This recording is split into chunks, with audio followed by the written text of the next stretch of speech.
Bruce Lee का जो पहला कोट है वो है, empty your mind, B formless, shapeless, like water. If you put water into a cup, it becomes the cup. You put water into a bottle and it becomes the bottle. You put it in a T pot, it becomes the teapot. Now water can flow or it can crash. Be water, my friend. हम जब भी कुछ भी करने जाते हैं तो पहले से ही जो हम करने वाले हैं उससे रिलेटेड हमारे माइंड में बहुत कुछ भरा होता है. फॉर एग्जाम्पल, अगर ब्रूस ली के ही स्टैंड पॉइंट से समझा जाए कि किस कॉन्टेक्स्ट से बोल रहे हैं, तो आपका जो ओपोनेंट है, वो जो सामने वाला है, उसके बारे में आपके माइंड में पहले से कुछ भी नहीं होना चाहिए. पहले से प्री कंसीव नोशंस नहीं होने चाहिए, क्योंकि हो सकता है पहले से जो आप सोच करके जा रहे हो वो बंदा अपना स्टाइल ही चेंज कर दे. वो पिछले कई सालों से मान लो एक तरीके से लड़ रहा था, तो उसी के बेस पर तो आप अपने माइंड में ये बिठा सकते हो कि मेरी क्या स्ट्रैटेजी होनी चाहिए इससे लड़ने के लिए. अब हो सकता है वो एक नई स्ट्रैटेजी बना करके आपके पास आ रहा है और आपको पता ही नहीं है.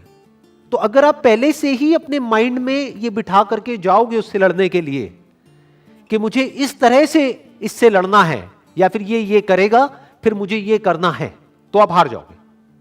तो वो क्या कह रहे हैं, एम्प्टी योर माइंड. मतलब जो भी वो करने वाला है उसके लिए तैयार रहो. Never have pre conceive notions in your mind about life. अगर वहां पे देखा जाए ब्रूस ली के कॉन्टेक्स्ट में, तो ओपोनेंट है सामने कोई. अगर हम अपने आप से रिलेट करें तो हमारी लाइफ में क्या होता है, इस ओपोनेंट को हम क्या बोल सकते हैं.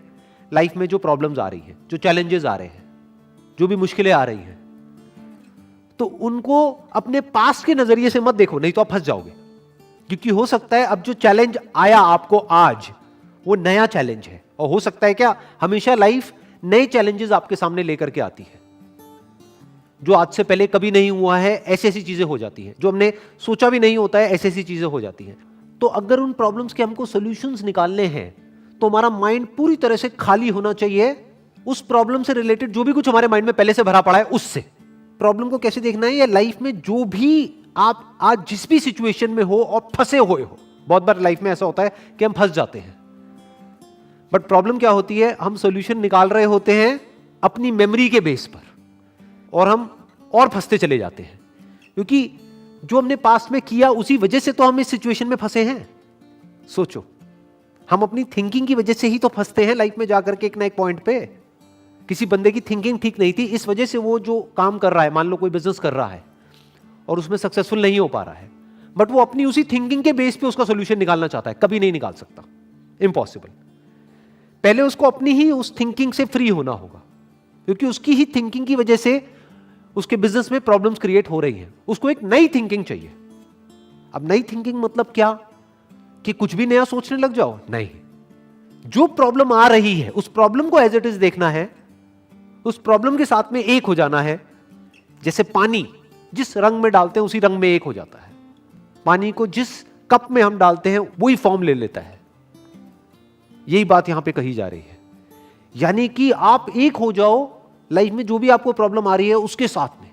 तो जब आप पूरी तरह से प्रॉब्लम के साथ में जुड़ जाते हो, आपका ध्यान, आप मतलब क्या, आपका ध्यान प्रॉब्लम के साथ में पूरी तरह से एक हो जाता है, तब उसी प्रॉब्लम में आपको सॉल्यूशन नजर आ जाता है. पानी की क्या खास बात होती है कि सामने जो भी सिचुएशन होती है उसके हिसाब से एक्ट करता है. अगर रास्ता नहीं है तो रास्ता बना लेता है. रास्ता छोटा है तो पानी छोटे से छोटा हो जाता है. अगर मान लो रुकावट बड़ी है तो पानी फुल फोर्स के साथ आता है और किसी भी तरीके से उसको तोड़ता हुआ आगे निकल जाता है. तो पानी is softer then the softest and harder than the hardest, and not और. ज्यादातर लाइफ में या तो चीजें हार्ड होती है या सॉफ्ट होती है. पानी की क्वालिटी क्या है, it is lighter than the lightest, softer then the softest and harder than the hardest. कि पानी अगर अपने पे आ जाए, जैसे कि सुनामी आती है, तो बड़ी बड़ी बिल्डिंग्स भी उसके आगे नहीं टिक पाती है.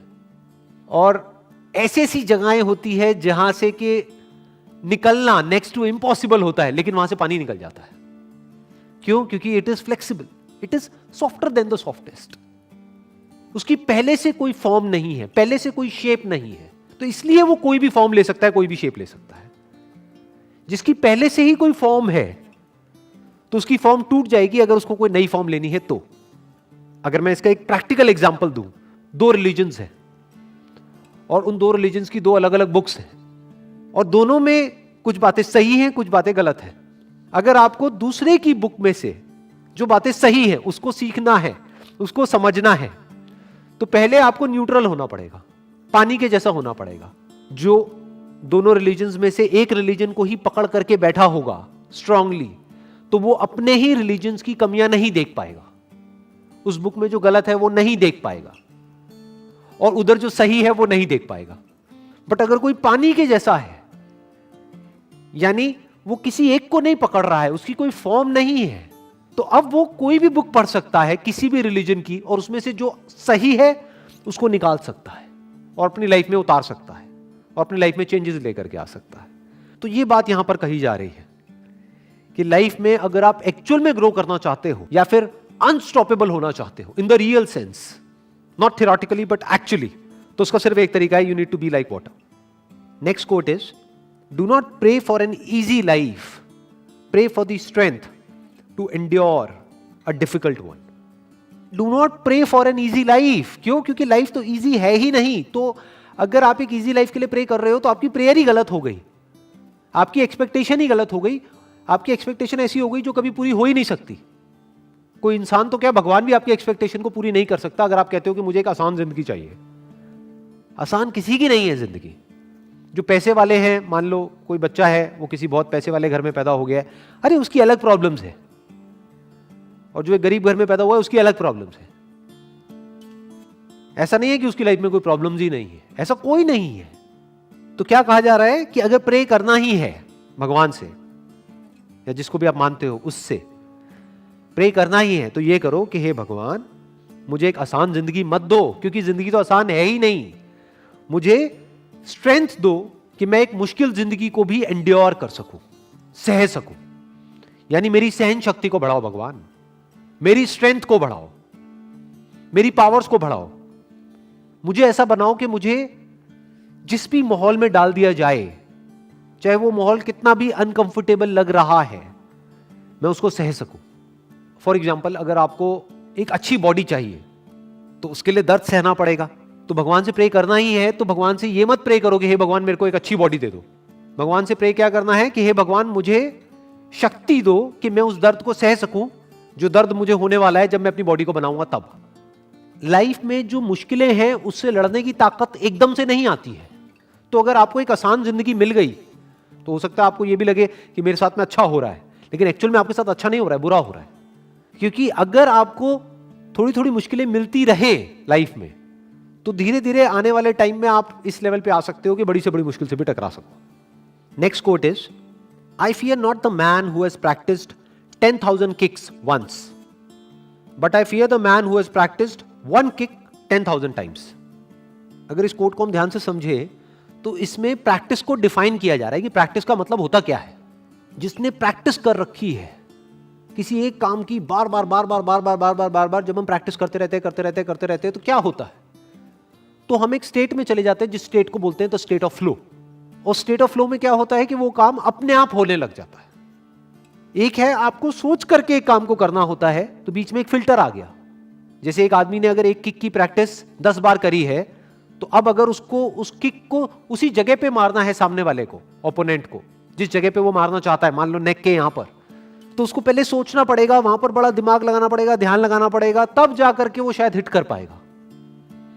लेकिन अगर 10,000 बार उसने उसकी प्रैक्टिस कर रखी है या 1000 बार प्रैक्टिस कर रखी है एग्जैक्ट उसी की, तो अब उसको दिमाग लगाने की जरूरत नहीं है। या ये कह लो, ये जो दिमाग लगाने का काम है ये इतनी तेजी से हो जाएगा कि पता भी नहीं लगेगा, ऐसा लगेगा कि दिमाग लगा ही नहीं है।